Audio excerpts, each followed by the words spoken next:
Sejam todos muito bem-vindos ao novo episódio do Zcast. Eu, hoje, com a Lígia, estamos recebendo a Patrícia Arena, ela que é otorrinolaringologista aqui em São Paulo, e ela vai hoje bater um papo aqui com a gente sobre as tonturas, e o nosso querido zumbido, né? Então, Patrícia, super obrigada por ter aceitado aqui o nosso convite. Você é uma querida, você sabe, aqui do fundo do meu coração. E antes da gente começar, eu quero que você se apresente. Bom, obrigada, Lígia, obrigada, Sandra. É um prazer estar aqui. Finalmente deu certo, né? As agendas conciliaram. Bom, meu nome é Patrícia Arena, sou otorrinolaringologista, mas eu atuo no campo da otoneurologia, que é essa ciência para nós aqui maravilhosa, que cuida dos pacientes com perda auditiva, com zumbido e com tontura. Eu sou doutora em medicina pelo HCFM USP e é onde eu também atuo como médico assistente, tanto no campo de otoneurologia, como também na cirurgia de base de crânio e cirurgia otológica. Eu cuido dos pacientes que ou já fizeram cirurgia ou vão fazer cirurgia otológica e evoluem com zumbido, com tontura.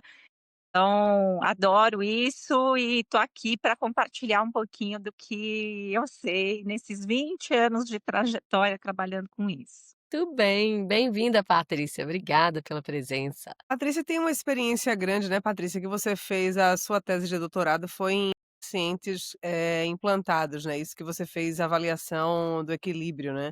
Isso, eu fiz a avaliação do equilíbrio pré e pós-implante coclear, né, que havia uma dúvida aí se o implante ele ajudava na função do labirinto, ou ele prejudicava a função do labirinto. Então, foi um desafio, né? Os estudos eram muito controversos, e o que a gente observou na nossa tese foi que os pacientes, a curto prazo, podem ter sim prejuízo da função do labirinto, evolui com cura, inclusive no pós-operatório imediato ou até mais tardio, mas a longo prazo o implante coclear ele ajuda na função do labirinto. E o que foi bem surpreendente é que na nossa tese, que nós avaliamos 24 pacientes antes e depois do implante, é que todos eles, por terem surdez profunda bilateral, todos eles apresentavam zumbido. Muitos deles, um zumbido inclusive incapacitante, incômodo.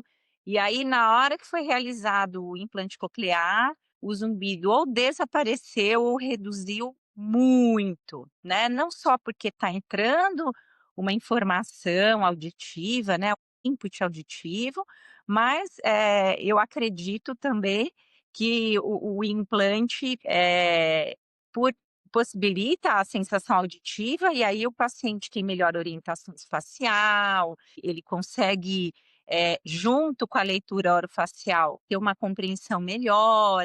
Então aquela estado de hiperestabilidade das vias auditivas, do sistema nervoso central, ela acaba sendo remodelada, né.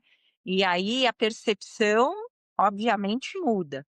Agora, não tem nenhum estudo que diga o que acontece que só o simples fato de fazer o implante, até mesmo antes de ligar o implante, porque a gente vai abrir uma janelinha e colocar o implante lá dentro do ouvido, né, da orelha, da cóclea, por que que esse ato por si só já reduz o zumbido? Eu não vi nada na literatura até agora, já perguntei para muitos outros colegas mais experientes, a gente não tem essa resposta ainda. O fato é que o implante ajuda para os pacientes que têm surdez e têm zumbido. É incrível, né? Implante coclear é assim, se todos os pacientes pudessem ser implantados, pacientes com zumbido, eu acho que não existia zumbido no mundo, né? Na verdade, Tem. até vem a discussão sobre o single side deafness, né, sobre a surdez Sim. unilateral e pacientes com zumbido incapacitante. Será que vale a pena? Será que não vale? Isso ainda é visto, a gente tem que ver caso a caso, né.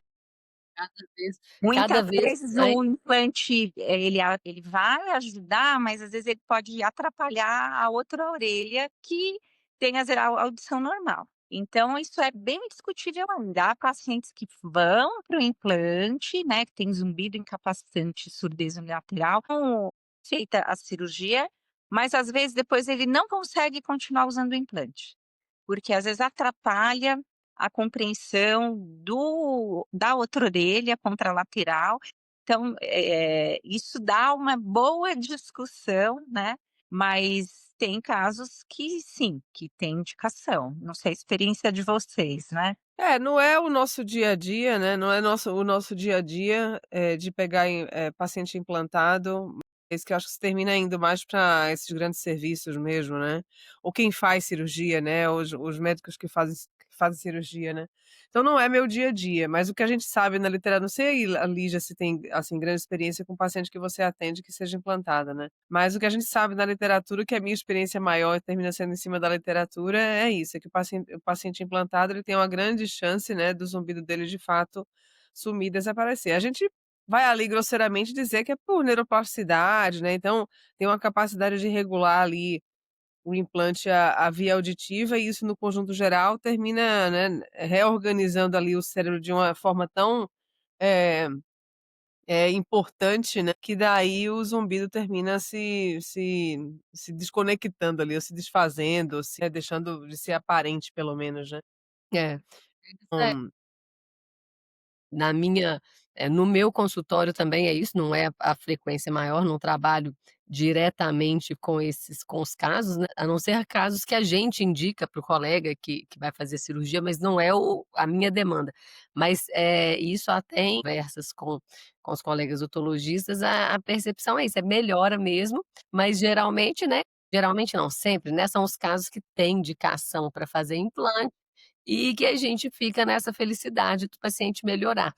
E uma coisa muito boa é que a gente tem visto que cada vez mais as indicações do implante elas têm se ampliado, né, antes era muito restrita ali, né, a perda profunda bilateral, hoje cada vez mais a gente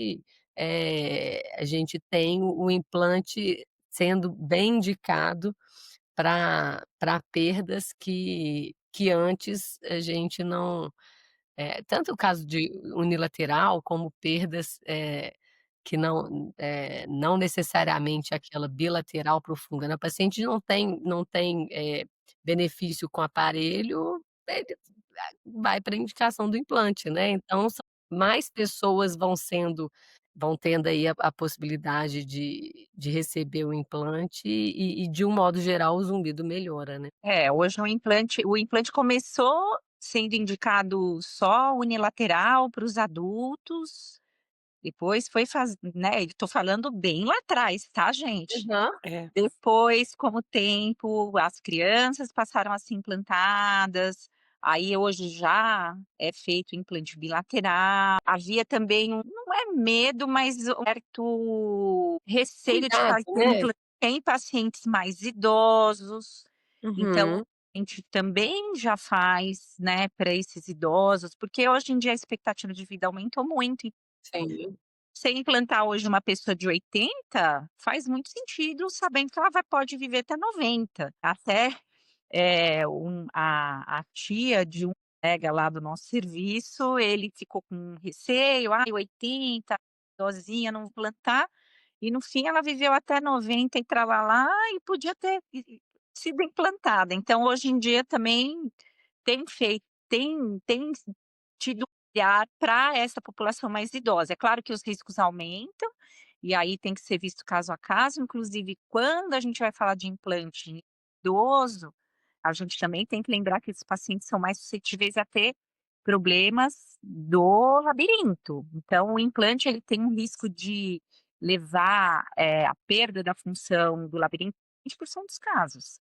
Não é uma porcentagem tão pequena, então é importante também saber que esses pacientes podem evoluir com alguma questão labiríntica.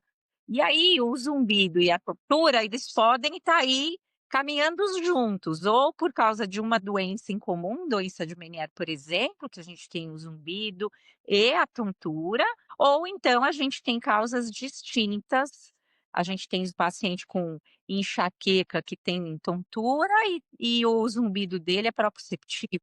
Então, assim, às vezes o paciente pode ter o zumbido, pode ter a tontura e cada um tem a sua causa e cada um vai ter o seu tratamento. Então é importante para o Isso. profissional que recebe o paciente com zumbido, tá sempre perguntando se ele também tem tontura. Uhum. É sintomas que podem, coexistir no mesmo paciente, eu digo que o perfil do paciente com zumbido e o perfil do paciente com tontura, ele é um pouco diferente. Então a gente recebe muitos pacientes que só têm a tontura, outros que só têm o zumbido e um que só tem os 2. Eu não sei a experiência de vocês, mas eu vou falar da minha. Quando o paciente chega se queixando do zumbido e da tontura, o que mais incomoda não é o zumbido, é a tontura. Porque a tontura acaba sendo um sintoma muito, incapacitante. Não que o zumbido não incomode, não estou menosprezando o zumbido, mas o que eu vejo é que o paciente ele se percebe mais incapacitado por causa da tontura. Então, não consigo dirigir, eu não consigo nem andar às vezes direito. Então eu vejo que o sintoma tontura, ele acaba sendo mais perturbador do que o zumbido. Aí quando a gente trata aquela tontura e que o paciente melhora desse sintoma, aí muitas vezes ele passa a valorizar o zumbido. E aí Uhum. tá na hora da gente atuar no zumbido, porque muitas vezes o que está levando ao zumbido não tem nada a ver com as causas que levaram à tontura. Então, às vezes, a gente tem que ir limpando o paciente, tem que ir tirando tudo que está na frente para depois ir chegando lá no zumbido. Patrícia, você quer, falar pra gente, assim, quais são as principais causas de tontura? Até pra gente ir introduzindo esse assunto, as principais causas de tontura no seu consultório, que deve ser devem ser as mesmas dos nossos, mas pra gente introduzir, e qual a relação disso com o zumbido? Tá. Então, acho que a primeira coisa é importante dizer que a tontura ela acontece para todo mundo, desde a criança até o vovô.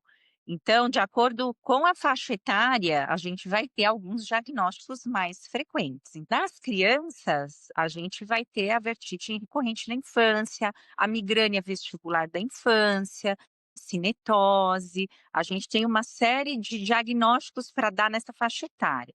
Quando a gente vai passando aí para os adultos jovens, né, então a gente pode ter as vertigens, episódicas, então a gente tem a VPPB, né, vertigem posicional paroxística benigna, a gente vai ter a migrânia vestibular, a paroxismia, a síndrome da terceira janela, a gente tem os quadros de tontura postural perceptual persistente. Quando a gente vai chegando na faixa etária mais geriátrica, né, a gente também vai ter um aumento, bastante grande da incidência de VPPB, que a idade por si só é um fator isolado de aumento da incidência da VPPB nessa faixa etária, tal, doença dos cristalzinhos soltos, né. A gente tem a síndrome do desequilíbrio do idoso, tem também a tontura postural perceptual persistente. Então, dependendo da faixa etária, você já vai imaginando alguns diagnósticos, e dependendo se é homem ou é mulher, que a gente pega também mulheres no climatério, ou que tem tontura no período de tensão pré-menstrual, as meninas que estão começando a menstruar, né, na menarca. Então, essas alterações hormonais têm tudo a ver com tontura e zumbido, tanto que a porcentagem, a incidência maior desses sintomas é no sexo feminino, né. Então a gente precisa ter também bastante cuidado na hora de avaliar o paciente. Uma coisa que dá muita confusão aqui é a doença de Meniere. Então, por ter 10 variantes clínicas, às vezes é difícil identificar num primeiro momento, porque às vezes o paciente começa só com a perda de audição e o zumbido, a vertigem vai surgir depois. Para a gente falar que é Meniere, a vertigem e a flutuação da audição, elas têm que estar juntas em algum episódio. Porque às vezes, "Ai não, estou só com tontura", aí é Meniere. "Ai, estou com zumbido, o ouvido tampou", aí é Meniere. Não é bem assim, a gente tem critérios clínicos bem definidos, né, a doença de Meniere definida, aprovável, tem as variantes clínicas, tanto para casos que são uni ou bilaterais. Então, o profissional que vai atender esse paciente, ele precisa estar muito ligado na história clínica e em como aparecem os sintomas, por exemplo, uma doença de Meniere unilateral tardia, que é o tipo 2, começa com a perda de audição e o zumbido, e a vertigem vai aparecer às vezes 1 ou 2 anos depois, né.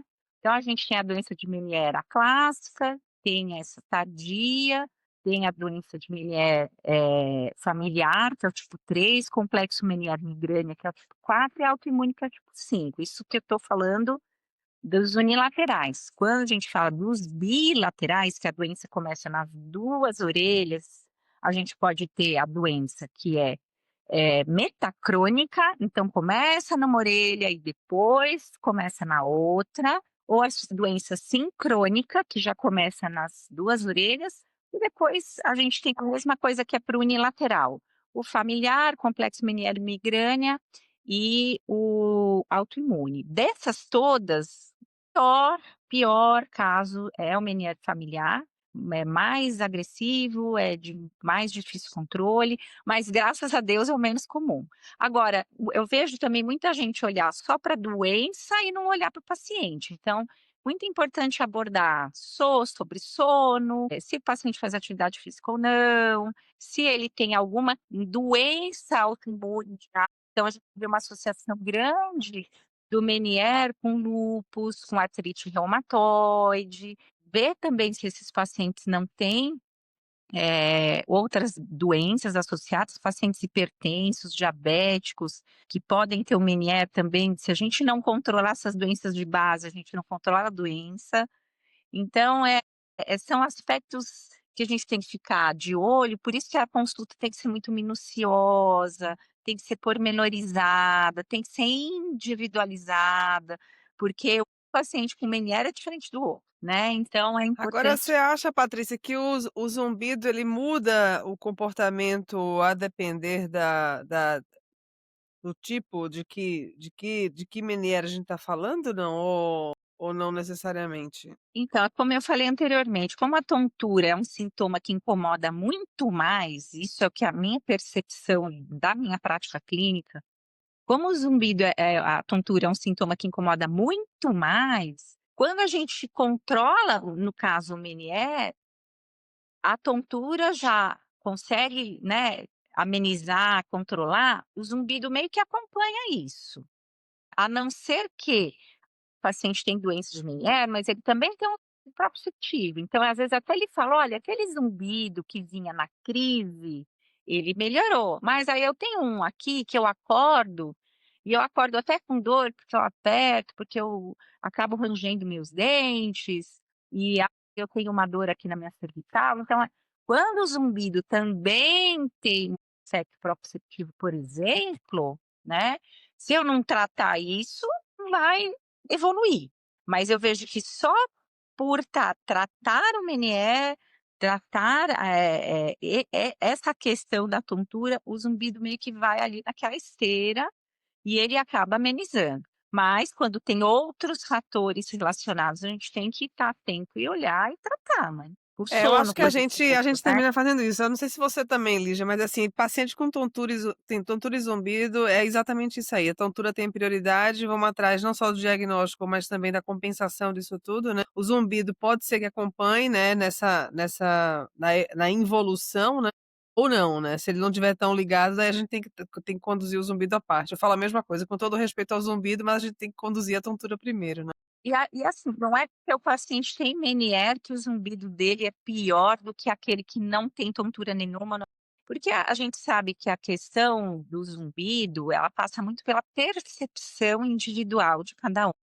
Então vai ter Uhum. paciente que vai ter um hiperfoco no zumbido e vai hipervalorizar esse sintoma, e vai ter paciente que vai falar assim: "Ah, eu até tenho zumbido, mas, ele não está me incomodando, eu percebo, mas eu não me incomodo com ele. Ah, eu me incomodo com a minha tontura". Lembrando que quando esquecendo esse grupo, né, de pacientes com tontura, quando a gente fala sobre prevalência do zumbido, a gente sempre fala: "Ah, 15% só dos pacientes que têm zumbido é que tem desconforto e que procuram a gente". E aí os pacientes que têm Meniere também é essa a realidade, eles têm um zumbido porque eles têm uma lesão, mas nem todos vão virar paciente de zumbido, né. Agora a tontura é sempre incapacitante. E uma coisa que eu gosto de sempre chamar atenção, Patrícia comentou sobre isso, um pouco mais cedo e eu concordo demais. A tontura é tão incapacitante que o zumbido passa batido.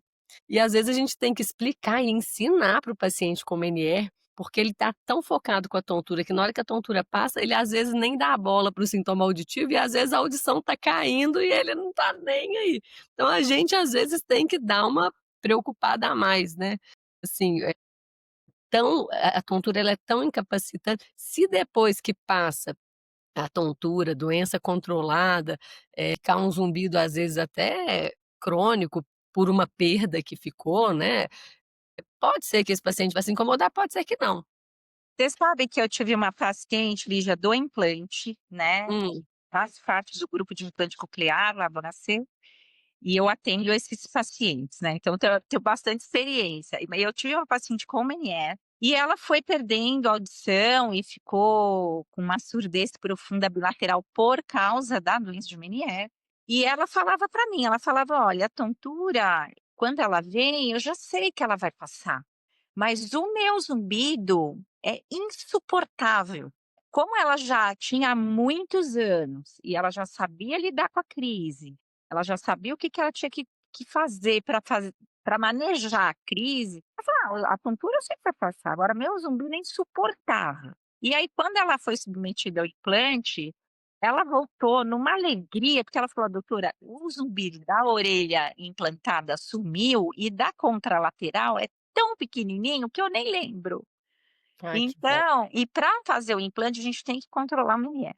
Então, a gente não, os pacientes que têm doença de Meniere, que aliás, vamos dizer aqui, doença de Meniere não é tão comum assim quanto as pessoas Uhum, pensam. Eu acho que de 10 pacientes que chegam no consultório, uma realmente tem, mas esses pacientes que têm Meniere mesmo e que vão para a cirurgia, que tem indicação, primeiro a gente faz todo um trabalho de controle da doença para daí sim submeter o paciente à cirurgia.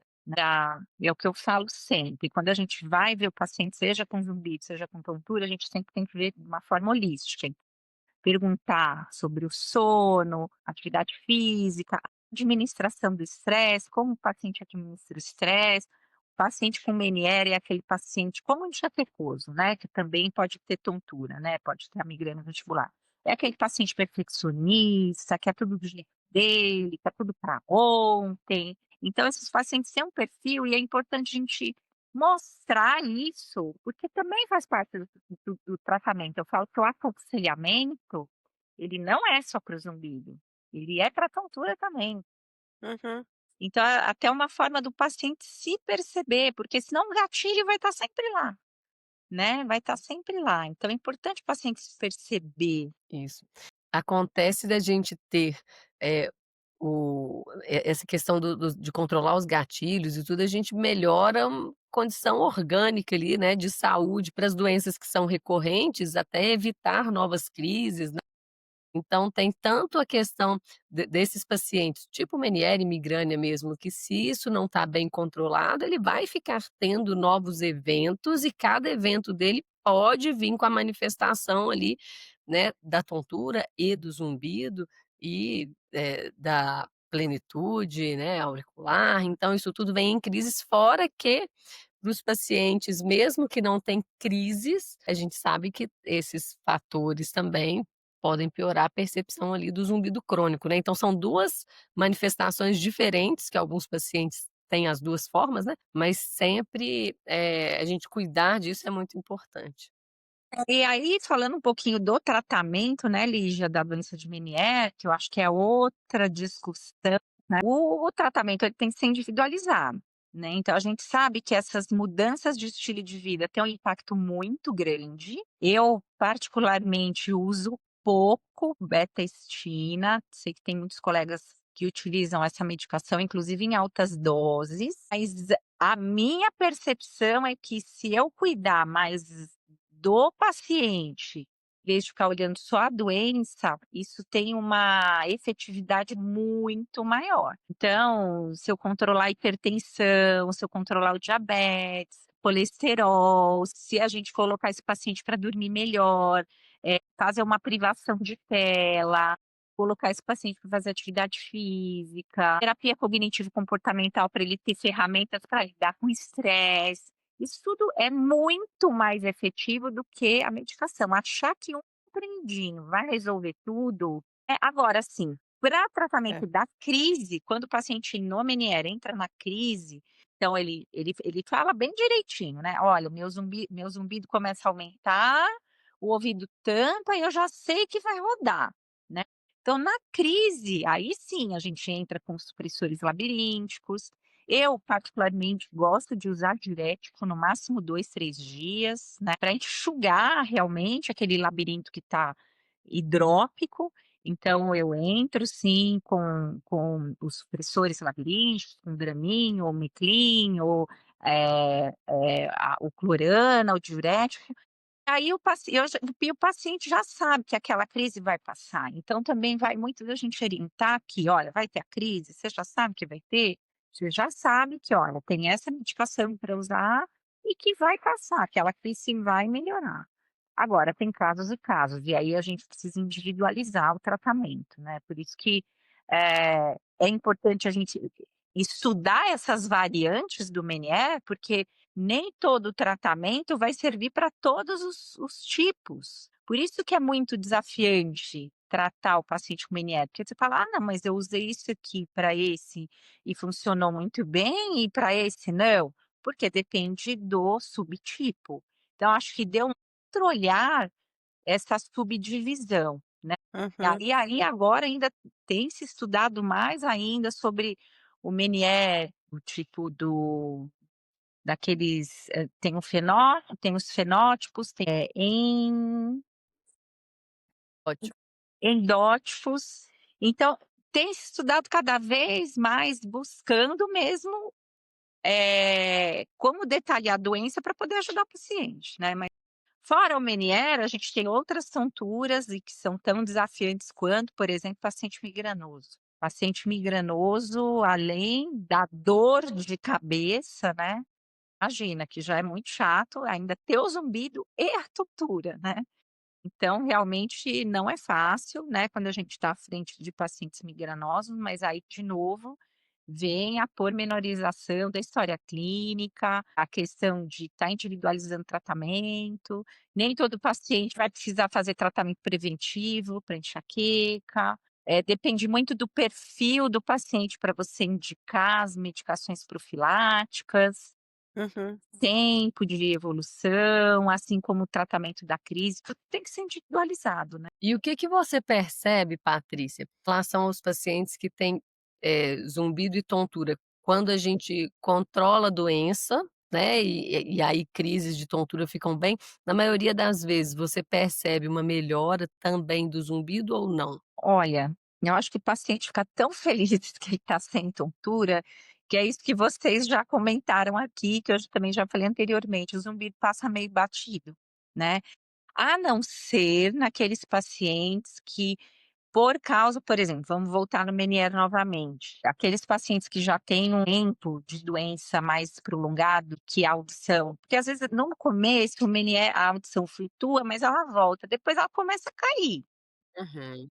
E aí nesses pacientes que a audição fica muito prejudicada, aí o zumbido vai incomodar muito mais. Então, quando é uma doença de Meniere no início, que a gente consegue identificar e controlar, fazer o diagnóstico correto do subtipo e dar todo o tratamento adequado, é uma situação. Agora, naqueles pacientes que evoluíram com perda, né, tanto que tem casos até que vão para o implante, né, mas para aquele paciente com perda mais importante, aí o zumbido vem aí, né. Agora, sabe que eu tô com a paciente recente agora que ela convive com o Meniere dela há muitos anos, né. Eu fiquei impressionado com essa paciente, porque ela é difícil a gente ver, assim, normalmente o paciente de Meniere, ele é um paciente muito angustiado, com medo, né, ele vive em sobressalto, porque não sabe quando a próxima crise vai acontecer, né. E quanto mais agressivo o Meniere, daí pior é, né. Mas essa paciente, nossa, eu fiquei encantada, assim. Ela chegou com você com um domínio em cima de toda a complexidade da doença, e ela estava super bem do ponto de vista de equilíbrio, a audição estável, mas ela estava muito mal do zumbido dela.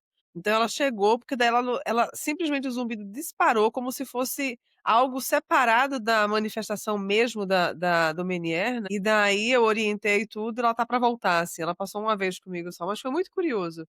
Porque daí estava tudo bom, exceto o zumbido, e ela falou, tipo: "Me explica isso aqui, porque, assim, de tantos anos de Meniere que eu tenho, eu nunca tive um zumbido como ele tá agora". Porque na verdade ela já conseguiu administrar a crise.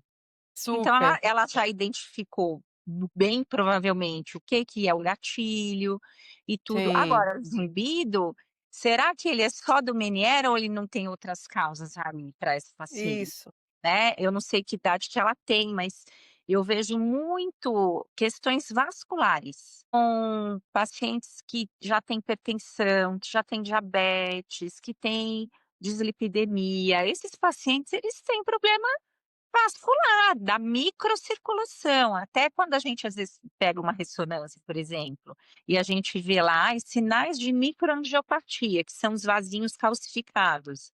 Gente, essa pessoa tem problema vascular, né, e aí a primeira coisa que sofre é a microcirculação, e se a gente pensar que a gente tem uma artéria fininha ordinária que irriga nosso labirinto, que a gente entende por labirinto, não é só o órgão vestibular, mas o auditivo também, é uma arterinha fininha, né, então imagina, essa microcirculação é uma das primeiras que sofre. Eu acho que também é importante falar aqui, quando a gente fala de problemas vasculares, dos pacientes que têm as tonturas agudas, e que procuram pronto-socorro, e que a gente precisa ficar atento para AVC, para ataque clínico transitório. Quando o paciente tem manifestações auditivas acompanhando a tontura, a gente tem que pensar AVC do território da artéria cerebelar anteroinferior, território da AICA.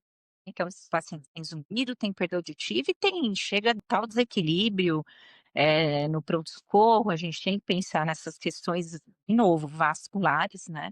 Agora, a neurite vestibular ou a vestibulopatia unilateral aguda, essa que é a nome correta agora pela Baren, mas que a gente conhece como neurite, né, ela não vai dar sintoma auditivo. Uhum. Então, o paciente chega às vezes no pronto-socorro só com tontura. E aí tem como a gente fazer avaliação através de uma bateria que a gente chama de LINX, para saber se aquela tontura é periférica, se é central, né? Porque se é uma questão periférica, eu posso até mandar esse paciente para casa, mas se é central, eu não posso, né? Uhum. Justamente por causa do risco de AVC, AIT e tudo isso, ainda mais paciente com mais de 60 anos, tenso ou com dislipidemia, chegou tonto no pronto-socorro, eu já tenho que ficar com o radar ligado para ver se não é o problema mais sério, né. Então tontura é coisa séria, tem a campanha aí que vai vir o ano que vem, tontura é coisa séria, e a gente tem que ficar de olho nisso. Aliás, o tema da campanha do ano que vem vai ser as questões metabólicas que estão envolvidas não só na tontura, mas também no zumbido, né. Então, os pacientes têm problema de insulina, de açúcar, problema dos hormônios tiroidianos, pacientes que estão no climatério, têm alterações do hormônio feminino.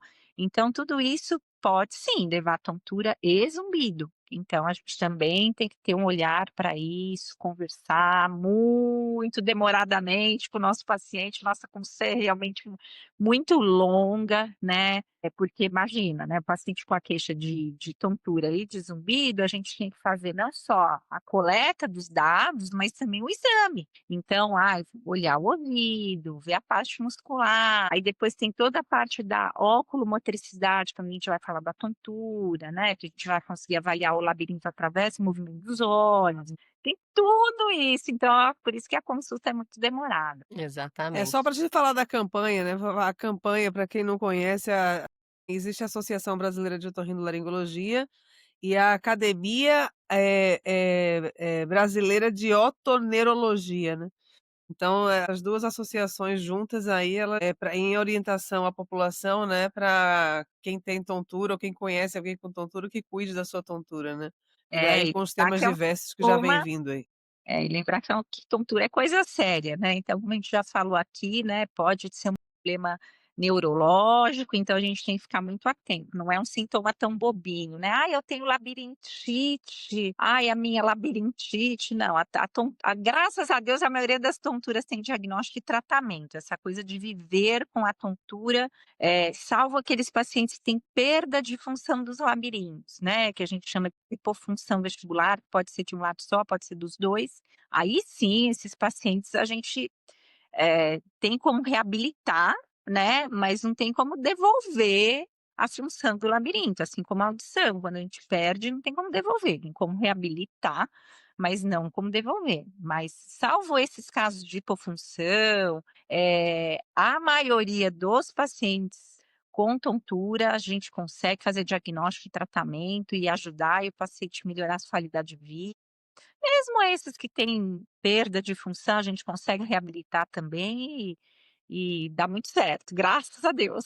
Isso. Aproveitando, né, essa questão da seriedade, né, Patrícia, que é o tema da campanha sempre, muito cuidado com, diagnósticos caseiros e tratamentos caseiros, porque é muito comum, né, todo paciente todo não, mas quase todos quando chegam já tentaram alguma coisa, é o remédio da sogra, do vizinho, e todo mundo acha que tem uma doença comum, que é a labirintite e pronto, né. Então, na verdade, a importância, né, da campanha aí para orientar que existem muitos diagnósticos possíveis e sempre muito importante procurar um médico especialista, né. É, a gente tem que alertar sobre a automedicação. Hum. É um esporte nacional a automedicação e é perigoso não só porque você pode estar tomando uma medicação que não vai te ajudar na melhoria do teu sintoma, mas muito pelo contrário, trazer efeitos colaterais bastante graves e sérios, né. Além de atrasar o diagnóstico, né. Primeiro tem que ser feito o diagnóstico para que a gente dê o tratamento correto, que muitas vezes nem vai usar remédio, né. Uma VPPB, por exemplo, que o paciente vai ter a tontura com posicionamento da cabeça, vai ter determinadas posições específicas da cabeça que o paciente vai ter a tontura. Não adianta dar remédio, o tratamento é as manobras de reposicionamento canalicular. Então os cristalzinhos estão soltos lá no labirinto, a gente vai ter que reposicionar esses cristalzinhos soltos para o lugar deles, é uma doença biomecânica, e aí remédio não adianta, né. A mesma coisa quando a gente fala do zumbido, que também o paciente já usou 1000 suplementos e vitaminas, e ginkgo biloba, e ora pronobis, e olha, usou de tudo, né. E a gente sabe que não existe medicação para zumbido, a gente tem sim o tratamento das repercussões do zumbido, então se o paciente está com uma insônia, se está com uma depressão, é claro que a gente vai tratar e às vezes tem que entrar com medicação para essas questões, então a gente não tem um remédio específico, né, para zumbido. Muito já se estudou, já se mostrou, mas não tem nada específico, mas a gente tem que tratar as repercussões, né. Então pacientes comecei a ter tontura e zumbido, porque abri um quadro do diabetes, e às vezes o paciente vai abrir quadro de diabetes com zumbido e tontura, né. Uhum, Então não adianta só ficar olhando o zumbido e a tontura, tem que tratar o quê? O diabetes. Pico uhum. hipertensivo, quantos pacientes eu não recebo no consultório que estão tendo tontura e é piora de um zumbido que estava ali baixinho, porque está tendo pico hipertensivo e precisa mudar a medicação antihipertensiva que estava fazendo uso, precisa fazer uma reavaliação. Às vezes a gente tem até que tirar a medicação ou falar com um colega que está acompanhando aquele paciente para tirar a medicação, por exemplo, com a clonazepam, né, que é um benzodiazepínico. Eu recebo muitos pacientes idosos e às vezes tem que reduzir as doses dessas medicações ou até trocar essas medicações, porque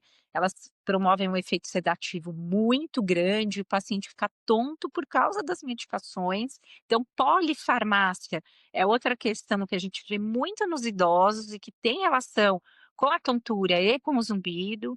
Então, a gente tem que ficar realmente de olho em cobrir, passar aquele pente fino no paciente, né, meninas? É, cuidar da saúde é uma coisa difícil, né, é trabalhosa, né, então, a gente acha que é coisa que é simples, mas não é, mesmo que seja redundante isso aqui que eu tô falando, mas dá muito trabalho, né, assim, a É, mas aí gente é o que eu falo para o paciente, Sandra, se você não tem tempo para cuidar de você hoje, depois você vai ter que ter tempo para cuidar da sua doença. é, E aí pior é na que é. marra, né. É. E aí é na marra. Então eu acho que também é nosso papel fazer uma prevenção, né, então orientar esse paciente de forma preventiva. Quantos pacientes a gente conhece que chegam, por exemplo, com um colesterol um pouco mais alto, açúcar meio ali fora do lugar, que a gente sabe que se ele começar comer melhor, fazer uma atividade física, ele vai ficar bem, porque isso é o futuro.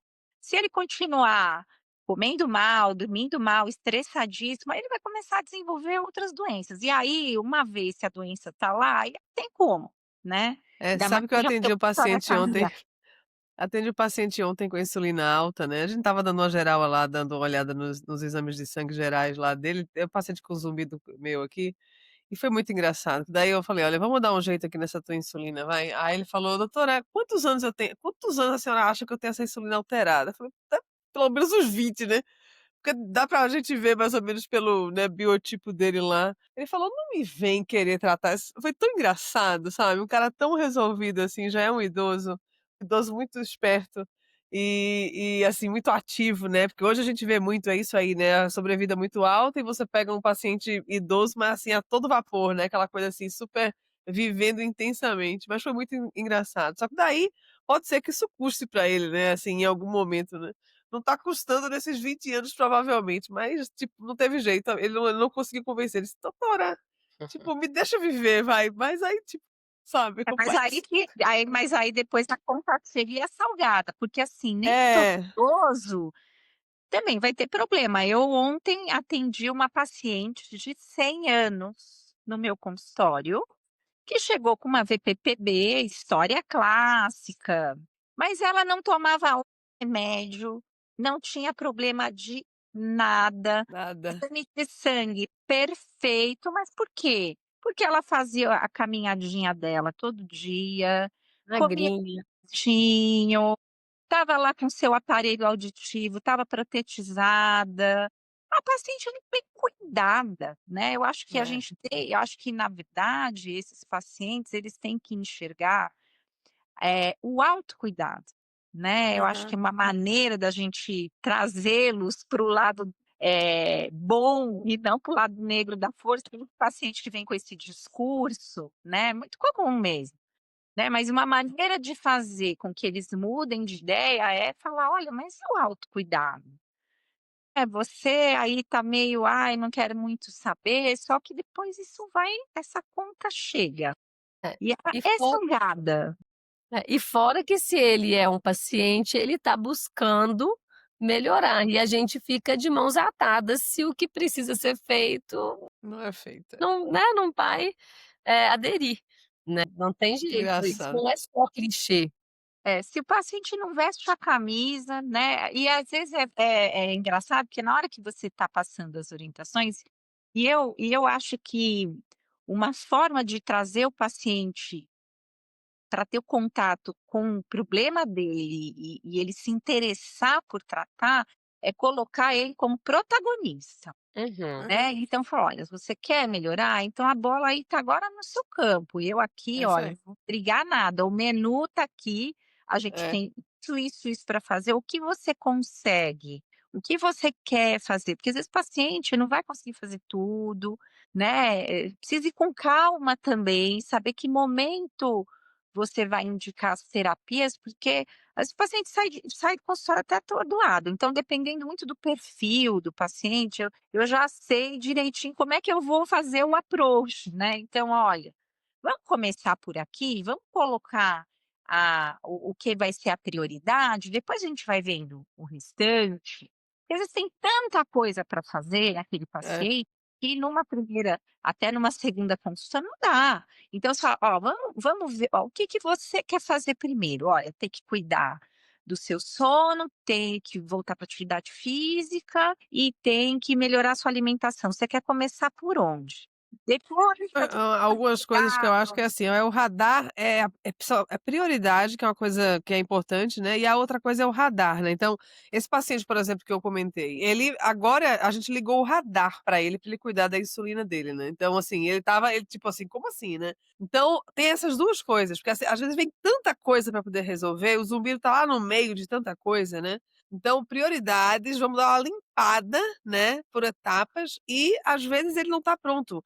Muitas vezes aparelho de audição, por exemplo, o paciente tem indicação de aparelho de audição e você liga o radar que eu falo, tipo assim, Você agora está sabendo que em algum momento da sua vida você vai ter que usar, mesmo que você negue agora, né, porque senão é isso aí, senão a conta chega, né, senão ele vai ter um preço alto, uma discussão altíssima aí com o cérebro dele para poder lidar, né, de uns anos para frente, né. É, então, aí eu acho que é também ter um respeito, né, com o paciente e ver fazer o combinado que eu falo, né, "Olha, o que que você quer fazer? Por onde a gente vai começar?", né. Por exemplo, terapia cognitivo-comportamental, que é uma das terapias que são excepcionais para quem tem tontura postural perceptual persistente, além da medicação, né. Habilitação do equilíbrio corporal, as o paciente não quer de cara, né. Então, você tem que ir colocando também de uma forma que o paciente consiga entender, abraçar, mas eu acho que torná-lo protagonista é, assim, a chave para que ele entre mesmo e se engaje no tratamento, porque senão fica muito difícil, porque muitos pacientes chegam, colocam lá e falam: "Olha, eu tô aqui com o meu zumbido, com a minha tontura, ó, botei aqui em cima da mesa, resolve aí pra mim", e não é assim, né. Então, É, eu falo que é também a colocar participação o do paciente paciente, no né. centro, né. A participação ativa do paciente faz total diferença, não tem jeito. Isso mesmo, a gente consegue guiar, direcionar, né, mas quem faz a Ah, mudança é, mas é o próprio paciente, né, tem que ser. Muito bem, que acho que a gente acho rodou tudo aqui. exato, acho que a gente cumpriu o objetivo, acho que conseguimos aí, falar sobre o que eram os aspectos mais importantes, né, dessa relação aí com da tontura com o zumbido e essa, variedade de manifestações e possibilidades para lidar com isso, né. Agora sim, diga. Não, eu ia perguntar se tem mais, alguma algo que você lembra aí para complementar ou alguma mensagem que você É, queira era isso que eu ia falar, tem que deixar uma mensagem nossos aí para o pessoal. ouvintes. Olha, eu acho que a mensagem principal é, se você tem algum sintoma, seja tontura ou seja um zumbido, o primeiro profissional que você tem que procurar é o médico.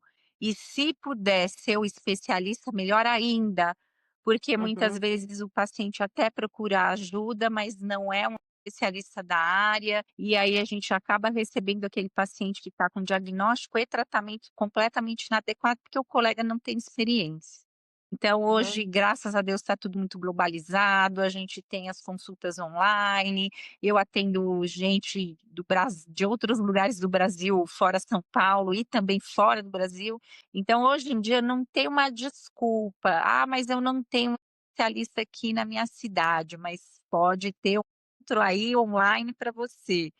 Então é importante as pessoas saberem que a gente, nós especialistas existimos, cuidamos disso e, a gente tem mais condição de dar um melhor diagnóstico, um melhor tratamento. Claro, médico sempre às vezes o outro colega que não é da área vai poder iniciar, dar um pontapé inicial, às vezes são casos mais complexos e que merecem uma visão mais, de quem é da área mesmo. Fique sofrendo aí com seu zumbido, com a sua tontura, procure a ajuda de um médico e de preferência um especialista na área. Muito perfeito. bem, excelente. Acho que a gente passou por tudo e foi bem esclarecedor, né, acho que foi um episódio bem esclarecedor aí, bem geral, bem global, né, para daí as pessoas tirarem suas dúvidas. É isso aí, Muito queria bem. agradecer demais aí pelo convite. É muito bom aqui participar e levar um pouquinho do que a gente sabe aí, seja para quem é paciente, para quem é médico, para quem é de outras especialidades, né, a gente recebe paciente do geriatra, do neurologista, do ginecologista, então também colegas de outras áreas aí, também é importante estarem encaminhando. Sim. É isso, super obrigada, Patrícia, foi ótimo, muito bom ter você aqui com a gente nesse episódio. Volte mais vezes, teremos mais oportunidades, eu acho que a gente sempre tem, muito assunto para falar, né, assuntos que a gente temas que a gente, gosta muito, né, compartilha muito. Foi muito bom. Obrigada, Sandra. Obrigada. E Nos vamos vemos só em breve. lembrar, né, para quem estiver aí nos assistindo e nos ouvindo, não se esqueçam de se inscrever no nosso canal, curtir e isso, nos ajuda aí a conseguir pessoas que possam, né, ser ajudadas com esse conteúdo. Muito obrigada e até os próximos episódios.